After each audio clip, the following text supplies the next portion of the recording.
দিনে আল্লাহ তাআলা বিশেষ 2 রাকাত নামাজ আদায় করার উদ্দেশ্যে পবিত্র জামি মসজিদে আসা এবং বসার তৌফিক দান করেছেন। এই জন্য আমরা সকলে শ্রদ্ধা জড়িত কণ্ঠে জুড়ে শুরু বলি আলহামদুলিল্লাহ। আমি আপনাদের সামনে সুপরিচিত একটি সূরা সূরাতুল মাউন তেলাওয়াত করলাম। আল্লাহ রাব্বুল আলামিন এখানে কাফের এবং মুনাফিকের বিরুদ্ধে আলোচনা করছে।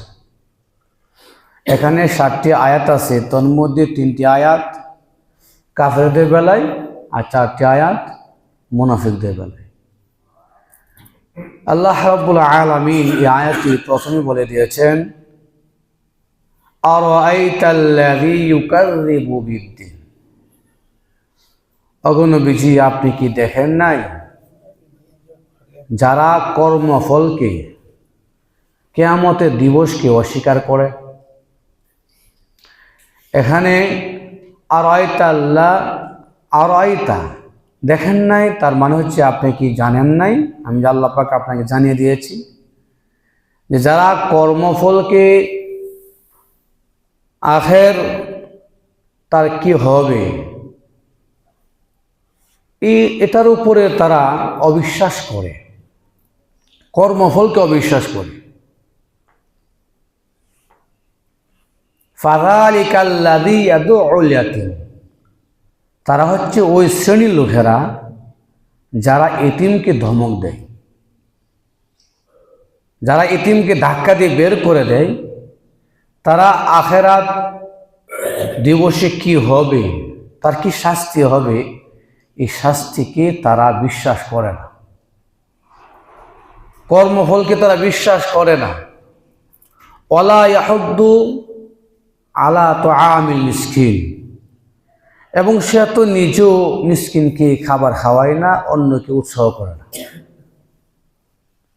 এই 3 আয়াতের মধ্যে আল্লাহ তাআলা বেঈমান কাফিরকে লক্ষ্য করে বলছে, তারাই কর্মফলকে বিশ্বাস করে না। কিভাবে? এতিমকে ধাক্কা দেয়, ধমক দেয়, নির্যাতন করে, এতিমকে খাওয়ায় না এবং অন্যকে উৎসাহ করে না যে তোমরা কি করো, এতিমকে খাবার খাওয়াও। এই যে আয়াত নাজিল হইল, অনেকটি কারণের মধ্যে একটি কারণ হচ্ছে আবু জেহেলের কারণে আয়াতটা নাজিল হইল। মানুষ যখন মুমূর্ষ অবস্থায় দুনিয়ার থেকে চলে যাবে, অসুস্থ অবস্থায়, এমন অবস্থায় তার পাশে গিয়ে বলতো, তুমি টেনশন করো না, তোমার বাচ্চা কাচ্চার দায়িত্ব আমি নিলাম। আবু জেহেল বলে। তখন তিনি আশ্বাস পাইছেন যে আমার সন্তানাদি দায়িত্ব সে নিবে, সে এলাকার সর্দার, সে যদি দায়িত্ব নেয় তাহলে আমার কোনো টেনশন থাকে না। এমন অবস্থায় সে বলে যায় যে আমি দুনিয়ার থেকে চলে গেলে আমার সম্পদ তো আমার সাথে যাবে না, কাজেই আমার সম্পদটা তোমার আয়ত্তে রেখে আমার সন্তানগুলিকে দিয়ে দিও। এইগুলা আমাদের সমাজে বলে না যে দেখো আমার হায়াত মধ্যে কথা বলা যায় না, অসুস্থ, আমি দুনিয়া থেকে চলে গেলে আমার বাচ্চাগুলা ছোট, আমার বাচ্চাগুলা দেখে নিও। ভাইকে বলে, চাচাকে বলে, বা তার আত্মীয় স্বজন অন্যকে বলে যায়। তো আবু জেহেল যখন বলে যে তোমার ছেলে বাচ্চা কাচ্চা দায়িত্ব আমি নিব, উনি আশ্বাস পেয়ে বলে ঠিক আছে, তুমি আমার সম্পদগুলি তোমার আয়ত্তে রাখো, আর এই সম্পদগুলি আমার সন্তানের বেলায় ব্যয় করো। এই কথা বলে তো উনি চলে যায়, দুনিয়ার থেকে চলে গেছে। কিন্তু দেখা গেল এই সম্পদগুলি আবু জেহেল গ্রহণ করছে ঠিক, কিন্তু ওই এতিম সন্তানকে যথার্থভাবে তাকে দেয় নাই। এমনকি ঘাড় দাঁড় করে বের করে দেয়, নির্যাতন করে, আঘাত করে বের করে দেয়। এরকমভাবে অনেক ঘটনা ঘটছে আবু জেহেলের মাধ্যমে। তো এমন একটি ঘটনা ঘটার পরে এক এতিম ছেলে তার বাবার মাল সম্পত্তি সে গ্রাস করলো, নিয়ে গেল, তাই ঘাড় দাঁড় করে বের করে দিল, ধমক দিল, আক্রমণ করলো, নির্যাতন করলো।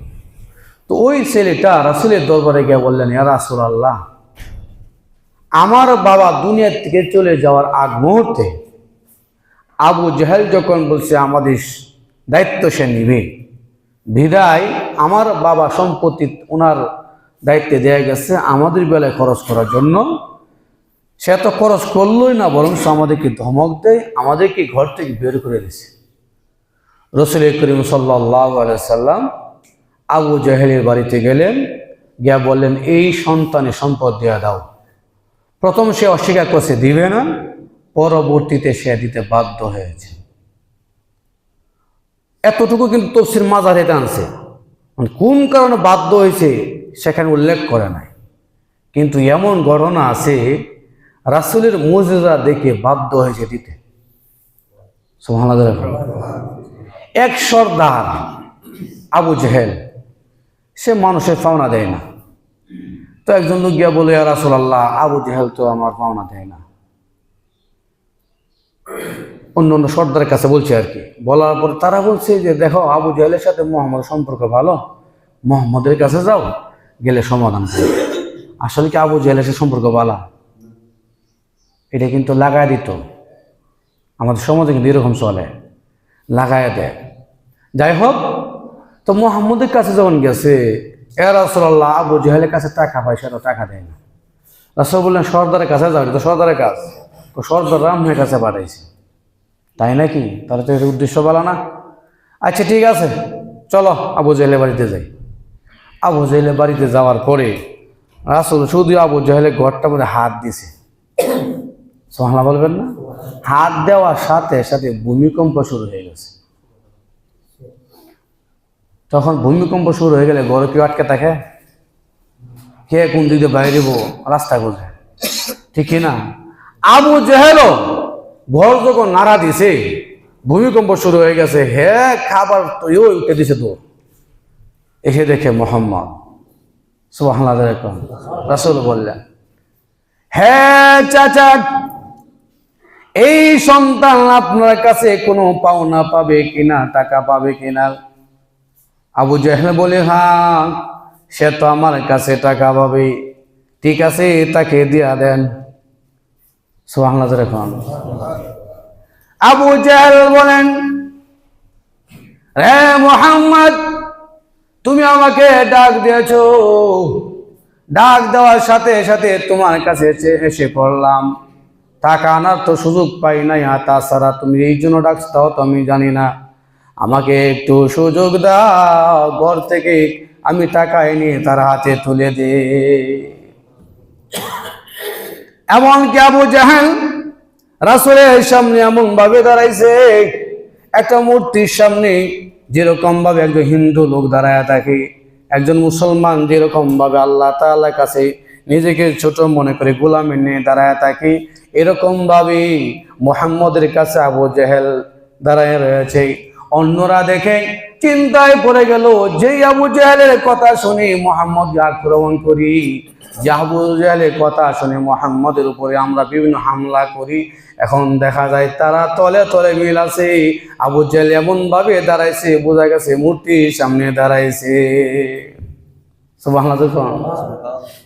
এমন সময় অন্য অন্য সর্দারেরা আবু জেহেলকে বলে, আবু জেহেল, আজকে দেখে ফেলেছি তোমার অবস্থা, এতদিন পর্যন্ত আমাদের বিরুদ্ধে, মুহাম্মদের বিরুদ্ধে আমাদেরকে লেলিয়ে দিয়েছো, তুমিও মুহাম্মদের বিরুদ্ধে বলো, আমাদেরকেও বলো বলার জন্যে, কিন্তু আজকাল দৃশ্য প্রমাণ করে তলে তলে তোমাদের মিল আছে।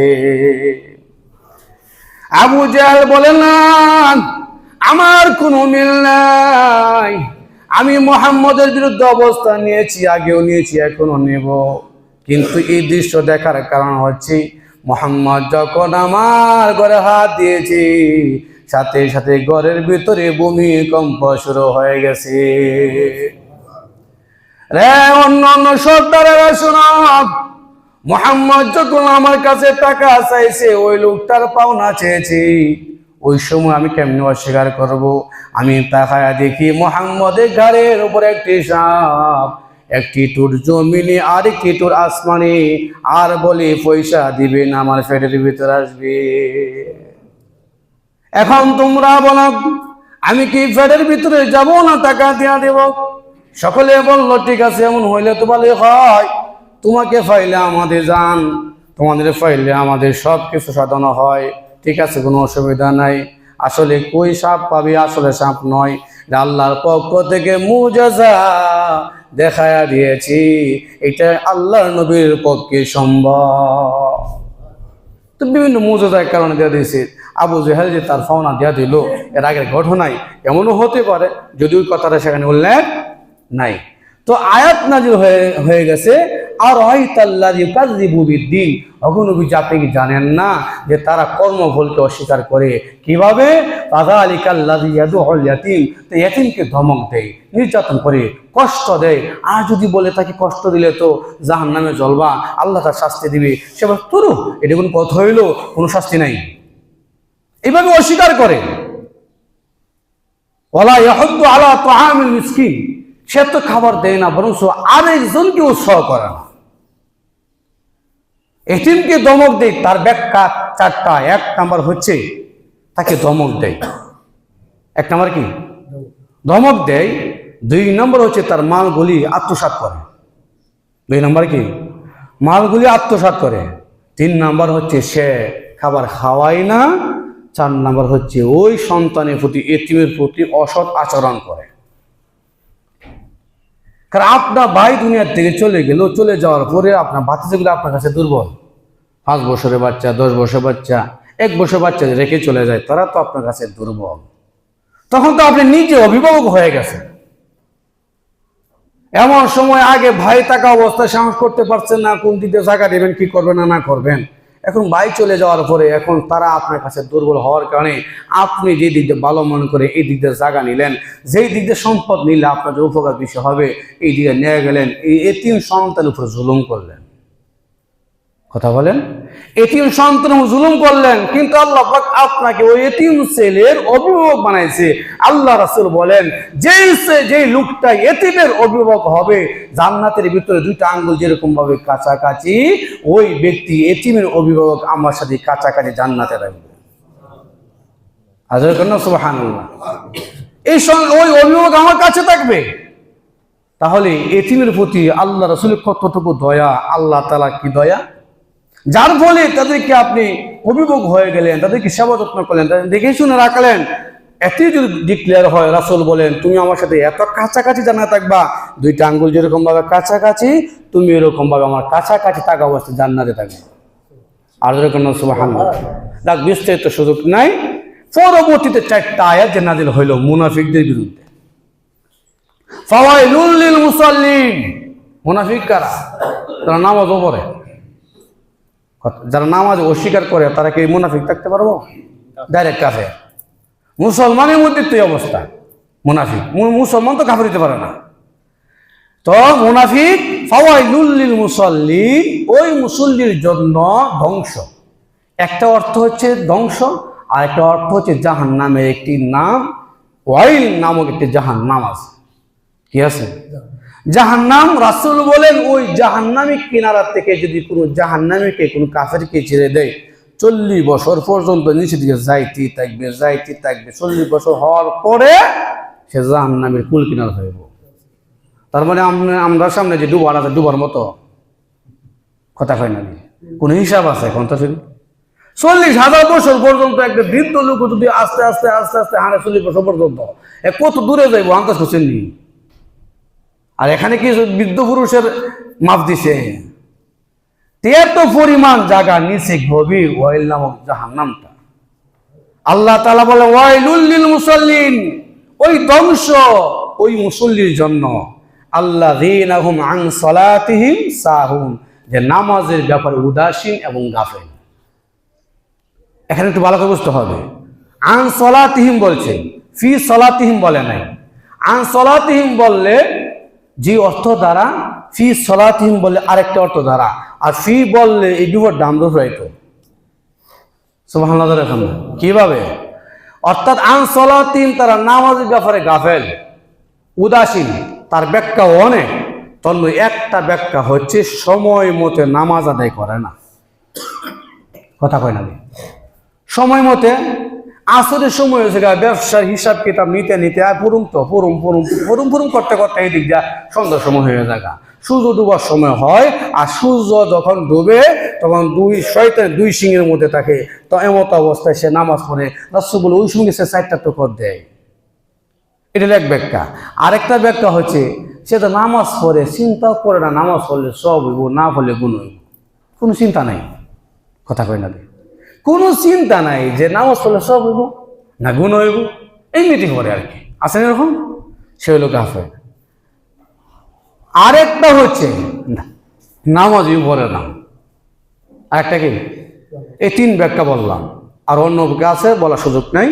নামাজই পড়ে না। এখন যে নামাজ পড়ে না, একে নামাজ ভিতরে লোক নামাজ অপর অবস্থায় আছে নাই। যেই লোকটা নামাজ শেষ করে মানে অক্ত চলে যাওয়ার পরে নামাজ পড়তেছে, এই যে অবস্থাটা আর কি, নামাজ ভিতরেই সে, নামাজের বাইরে কিন্তু। কথা কয় না, অক্তের বাইরে কিন্তু। আবার নামাজই পড়ে না, নামাজ অনেক পরে যাই হোক, এটা কিন্তু নামাজের ভিতরে হয় না। এই জন্য আন সলাতিম অর্থ এইভাবে দাঁড়ায়। আর ফি সলাতিম অর্থ হয় তাহলে দাঁড়াবে নামাজের ভিতরে। নামাজের ভিতরে আমরা মন যায়নি, কথা কয় না, আমরা মন যায় না, নামাজ ঠিক এখন দিব, হঠাৎ করে চলে যায়, আবার টানে আনতে হবে। যখন নাকি মন অন্যদিকে চলে যাবে, আপনি আনলেন না, তখন আল্লাহ তাআলাকে ধমক খাইতে হবে। আর চলে যাওয়ার সাথে সাথে আবার নিয়ে আসলে এটার জন্য আল্লাহ পাকড়াও করবেন। কেন? যদি ফি সলাতিহিম বলতেন তাহলে অবশ্যই এর অর্থ দাঁড়াইতো তোমার মন চলে গেলেই ওয়াইল নামক দুজক তোমার জন্য অবধারিত। কিন্তু এইটা নামাজের সময় মনটা চলে যায়, এটা শুধু আপনার জন্য না, আমার জন্য না, রাসূলও চলে গেছে। সহিহ হাদিস শরীফে আসছে একাধিকবার নবীজির মন অন্য কোথাও চলে গেছে। আনাস রাদিয়াল্লাহু আনহু, হাসান বসরি রাহমাতুল্লাহ আলাইহি বলেন যে যদি আন সালাতিন না বলে ফি সালাতিন বলতেন আমাদের জন্য ক্ষতি হয়ে যাইতো। আলহামদুলিল্লাহ, আল্লাহ তাআলা শুকরিয়া যে ফি সালাতিন বলে নাই। যদি কথা বলতো নামাজের ভিতরে মন তো ঠিক থাকা যায়। কথা কয় না যে এটার জন্য আপনাকে পাকড়াও করবে না।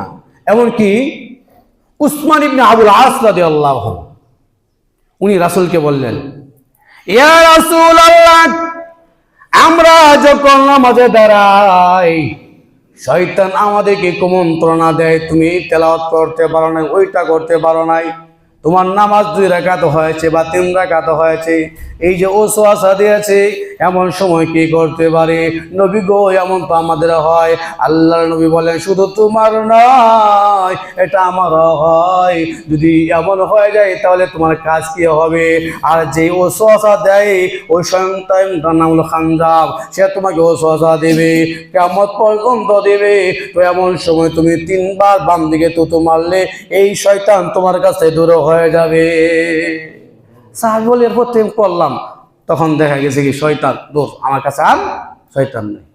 ও আমার ভাইরা, তাহলে নামাজে যদি আসতে পারে, আসলে এটা দূষণীয় বিষয় নাই, আল্লাহ এটা আপনাকে ধরবে না। আসল সেজদা দিয়েছে ওয়াজিব তরক হওয়ার কারণে 2টা সেজদাতে অতিরিক্ত দিলেন। সেজদা দেওয়া কিন্তু আল্লাহ পছন্দ করে। সুবহানাল্লাহ, সেজদা দেওয়া পছন্দ করে। আর এমনও তো হতে পারে আপনার ছেলে আপনাকে আব্বা ডাকে না, আপনি চান আমি আমার ছেলে আমার আব্বা ডাকো, আব্বা ডাকো, আব্বা ডাকো, ডাকেই না, তখন বাবা ফিডা হইলো আব্বা ডাকাও। কথা কয় না, অনেক সময় কি কয় না তোরা ফিডায় আব্বা ডাকাও, বাচ্চারা অন্যরাও কয়। বাবা যখন ফিডা দেয় সে তো আঘাত পায়, সে তো আব্বা গো মাইরো না গো, মাইরো না গো। তো বাপের কাছে কিন্তু ভালোই লাগে, আব্বা আমার একটা। তাহলে এইরকম ভাবে কষ্ট দিয়ে হইলো আব্বা ডাক নেওয়া। আল্লাহ তো এমনও হতে পারে সে তো সেজদা করতে চাই না, এখন সুশ্রদ্ধার মাধ্যমে 2টা সেজদা করা যাতে করে সেজদা দিলে তো আমার খুশি লাগে, আমার ভালো লাগে, এমনও তুই তো পারে, ঠিক না কথাটা? যাই হোক, তো ফাওয়াইলুল লিল মুসাল্লিন আল্লাযীনা হুম আন সালাতিহিম সাহুন, ধ্বংস ওই মুসল্লির জন্য যারা নামাজের ব্যাপারে উদাসীন, ঠিক মতো নামাজ পড়ে না, নামাজই পড়ে না, নামাজ পড়া অবস্থায় সব হবে না, গুনাহ না পড়লে গুনাহ হবে, পড়লে সব হবে, এই জন্য তাদের কোনো চিন্তা চেতনা নাই, তাদের জন্য ধ্বংস। আল্লাযীনা হুম আন সালাতিহিম সাহুন, এরপর আসছে আল্লাযীনা হুম ইরাউন, যারা লোক দেখানোর নামাজ আদায় করে। আছে না নাই? মানুষ সেতে খাই কত নামাজ আদায় করে। আরে আমাদের এলাকার মেম্বার, ছোট একটা মেম্বার তো এমপি মন্ত্রীও না, এর কোনোদিন দেখছি না মসজিদে গিয়ে একটা টোফা দিতে নামাজ আদায় করতে। কিন্তু কি মরে গেলে হ্যাঁ সবার আগেটা হ্যাঁ খারুলাপ ধরবো, একটা টুপি পরবো, জানাজার নামাজের মধ্যে অংশগ্রহণ করবো। কেউ ভাই স্যার আমি এতটুকু মসজিদ দেখি না, আপনি যে আবার এনে আসেন সবার আগে আয়েন, ফজর সময় মারা গেলে পাওয়া যায়, শেষ সাথে মারা গেলে পাওয়া যায়, এরপরে দেখা গেছে কি আবার জানাজার নামাজ ছাড়েন না। ব্যাপারটা কেটা কৌজোর সামনে নির্বাচন, সামনে কি এই বালাগিরি না দেখাইলে কি বুট পামো? এইটা হলো লোক দেখানো নামাজ। কি দেখানো নামাজ? এই লোক দেখানো নামাজের জন্য কি ধ্বংস, এই লোক দেখানো নামাজের জন্য ধ্বংস। হ্যাঁ বড় নামাজ পড়ে না, মুসর নামাজ পড়ে না, বাইরে গেছে জানাজা নামাজে দাঁড়ায় গেছে, মানুষের বুঝে গেছে আমি একজন নামাজি, তার জন্য ধ্বংস, তার জন্য কি ধ্বংস। এরপরে আসছে মাউন শব্দ অর্থ হইল অল্প কিছু প্রয়োজনীয় গৃহস্থালি, মানে এই ঘরের ভিতরে গৃহস্থালি বলে ঘরে যে প্রয়োজন কিছু ছোট ছোট বিষয় আছে, যেমন কুদাল আছে না, কোনটি সবার ঘরে আছে, কথা কয় না, কিন্তু কোনটির কাজ আমার লাগেনি, লাগলে আমি আমার এই ভাইয়ের কাছে যাই কিনা, আমার একটা হাতুড়ি তো র্যান্সের দরকার, এটা তো আমার ঘরে নাই, আপনার কাছে যাই। অর্থাৎ ঘরের ভিতরে এমন একটা জিনিস ছোটখাটো বিষয়, একটা সুইয়ের দরকার, লবণ, পানি, আগুন, এটা কিঞ্চিত, এইগুলোর ব্যাপারে যারা নিষেধ করলে একটা হইলো দিতে, একজনে হাজত পূর্ণ করলে 10 বছরে এতেকাপ করলে যে সব এই সব আপনার আমল নামায় দিলে, লবণ দিচ্ছেন তা আগুন দিচ্ছেন, এতেই আপনার 10 বছর এতেকাপের সওয়াব হবে। এবং মানবিক সামাজিক ব্যাপারও মানুষের কাছে আপনি তুচ্ছ, এইটাও আপনি দেন না, এইটাও আপনি নিষেধ করেন। আর একটা ফকির মিসকিনটিও 2টা টাকাও দেয় না, আছে এরকম? হ্যাঁ আপনি মাল আপনি দিচ্ছেন না, এতে যে আপনি জাহান্নামে যান বিষয়টা এরকম না, কিন্তু দিলে তো এমন সব যে সব আপনি কল্পনা করতে পারবেন না। কথা বলে এতটুকু বোঝার চেষ্টা করেন। আম্মা আয়েশা সিদ্দিকা রাদিয়াল্লাহু আনহা রাসূলকে বললেন, ইয়া রাসূলুল্লাহ, ওগো আল্লাহর নবী, পানির ব্যাপারে বুঝতে পেরেছি পানি না পাইলে মানুষের জীবন বাঁচে না, তাকে পানি পান করাইতে হবে। কিন্তু আগুন দিলে তার মধ্যে কি আছে, লবণ দিলে তার মধ্যে কি আছে? আপনি যে লবণের বেলাও বলছেন লবণ দেওয়ার জন্য, একজন আগুন চাইলে আগুন দেওয়ার জন্য বলছেন, পানি চাইলে পানি দেওয়ার জন্য বলছেন। পানিটা বোঝা যায় কোনো মানুষ যদি তৃষ্ণার্ত হয়, পানি না পাইলে সে তো কষ্ট হয়ে যাবে, এমন হতে পারে মৃত্যুবরণ করতে পারে। তবে আগুনের ব্যাপারে এতটুকু কথা কেন আসছে, লবণের ব্যাপারে আসছে কেন? আল্লাহ নবী বলেন, রে হুমায়রা, রে সুন্দরী আয়েশা, শুনে রাখো, একটা একটু লবণ দেওয়ার পরে কি পরিমাণ সব একটু শুনে রাখো। 1 ডেকচি তরকারি পাকাইলে লবণ নাই, খাওয়ার কোনো উপযুক্ত নাই, কোনো মানুষ খাইতে পারবে না। বড় ডেকচিতে বিরিয়ানি পাকাইছে, খাইতে পারবে না, লবণ না থাকার কারণে।